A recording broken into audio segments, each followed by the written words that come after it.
Hello friends, welcome to my YouTube channel KL study friends. जैसा कि आप सभी को पता है, सीटेट के एग्ज़ाम्स स्टार्ट हो चुके हैं और आपके 28 और 29 दिसंबर फर्स्ट शिफ्ट के एग्ज़ाम्स हो चुके हैं, जिसमें आपके मैप से 3 से 4 क्वेश्चन पूछे जा रहे हैं। तो आपको मैप को एक बार अच्छे से देख करके जाना है कि कौन सा राज्य कहाँ पड़ता है। एक तो पूछ लेते हैं कि किस राज्य के नज़दीकी राज्य कौन से हैं। एक पूछता है बंगाल की खाड़ी और अरब सागर से लगी हुई राज्य कौन कौन से हैं। एक पूछ लेता है तटवर्ती राज्य कौन कौन से हैं। कर्क रेखा कितने राज्यों से होकर गुजरती है। तो ये क्वेश्चन बनते हैं। और पूछता है कभी कभी फैक्ट के रूप में कि आपके जो संघ शासित प्रदेश हैं वो कौन से हैं या कौन से नहीं हैं। वर्तमान में राज्यों की संख्या कितनी है। तो देख लेते हैं थोड़े से मतलब समय में पूरा वीडियो आपको देखना है। इससे आपके 2 नंबर पक्के होने वाले हैं। ठीक है, तो सबसे पहले वर्तमान में भारत में कितने केंद्र शासित प्रदेश हैं। तो 8 केंद्र शासित प्रदेश हैं। ठीक है, ये सभी को पता है क्योंकि पहले जो जम्मू कश्मीर है वो राज्य हुआ करता था, लेकिन 2019 में इसका वर्गीकरण कर दिया गया है और जम्मू कश्मीर और लद्दाख 2 अलग अलग यूनियन टेरिटरीज बन गए हैं। और जो आपका दादर एवं नगर हवेली और दमन और दीव अलग अलग हुआ करते थे, तो उनको एक ही मिला करके एक संघ शासित प्रदेश यानी केंद्र शासित प्रदेश बना दिया गया है। ठीक है, याद रखिए।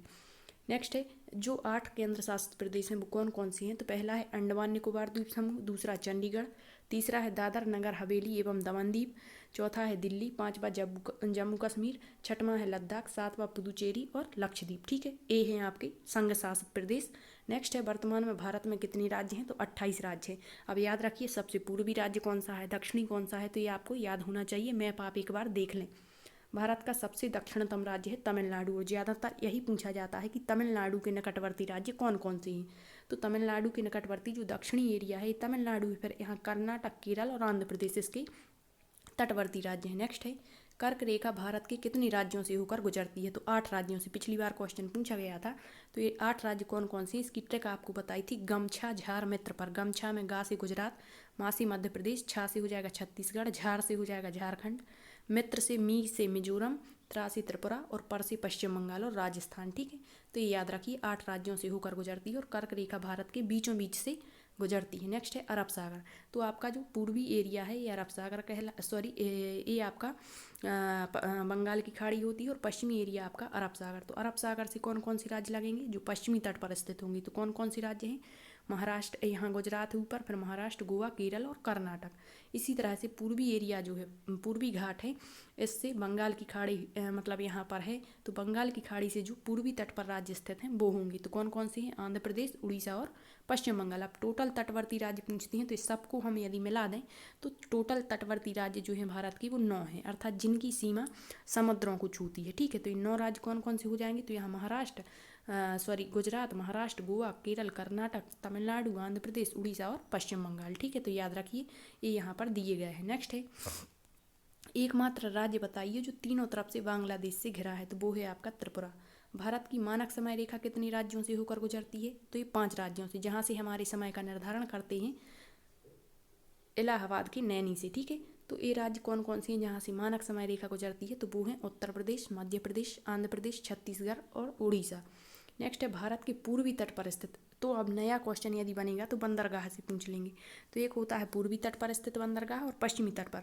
कभी कभी ऐसा पूछ लेते हैं कि पूर्वी तट पर स्थित बंदरगाह नहीं है या फिर है, या फिर कौन सा बंदरगाह किस राज्य में स्थित है। तो याद रखिए पूर्वी तट पर स्थित बंदरगाह है पारादीप। पारादीप बंदरगाह उड़ीसा में स्थित है। बंदरगाह होते क्या हैं, जहाँ से हमारी आवागमन की सुविधाएं यहाँ पर प्रदान की जाती हैं। नेक्स्ट है कोलकाता, पश्चिम बंगाल में है। विशाखापत्तनम आंध्र प्रदेश में स्थित है। चेन्नई, तूतीकोरिन और एन्नूर तमिलनाडु के बंदरगाह है। नेक्स्ट है भारत के पश्चिमी तट पर स्थित बंदरगाह।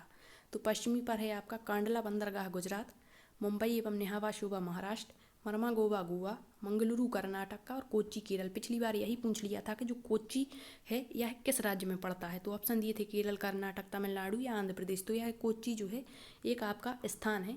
ये एनसीईआरटी में दिए गए हैं कि कौन सा गांव किस राज्य में स्थित है। याद रखिए जैसे धन्ना मंडी गांव है तो जम्मू कश्मीर में है, तो पूछ लेते हैं। ठीक, गुजरात मतलब जो पश्चिमी तट है उसको 3 भागों में बांटा गया है। कौन कौन सा, तो गुजरात से गोवा के तट को कहते हैं कोंकण तट, गोवा से कर्नाटक का तट कहलाता है केंद्र तट, और कर्नाटक के मंगलुरु से कन्याकुमारी तमिलनाडु का तट मालाबार तट कहलाता है, और सबसे लंबा तट माना जाता है पश्चिमी घाट का तट। ठीक है, और जो सबसे पहले हमारे यहाँ मानसून आता है वो केरल से ही प्रवेश करता है। तो याद रखिए, यहाँ से आपके इतने क्वेश्चन बन सकते हैं कि तटवर्ती एरिया कौन कौन से हैं, कौन सा राज्य कहाँ पर स्थित। अब एक क्वेश्चन मैप से बन जाता है कि यदि आपको मध्य प्रदेश से छत्तीसगढ़ जाना है और छत्तीसगढ़ से आपको चंडीगढ़ जाना है तो आपकी दिशा क्या होगी, दिशा से क्वेश्चन पूछ लेते हैं। ठीक है, तो एक बार यदि आप मैप दिमाग में सेट कर लेते हैं, देख लेते हैं, जिस दिन आपका एग्जाम है उससे एक दिन पहले ही आप यदि समझ करके मैप को देखेंगे कि कहाँ पर कौन सा राज्य है।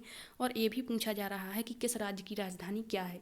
पिछली बार पूछा गया हिमाचल प्रदेश की राजधानी क्या है। तो अब आपको 28 राज्य और उनकी राजधानी एवं आपको 8 केंद्र शासित प्रदेश और उनकी राजधानी याद होनी चाहिए, क्योंकि यहाँ से क्वेश्चन काफ़ी मात्रा में पूछे जा रहे हैं। तो छोटा सा वीडियो है, पूरा जरूर देखना। Thank you.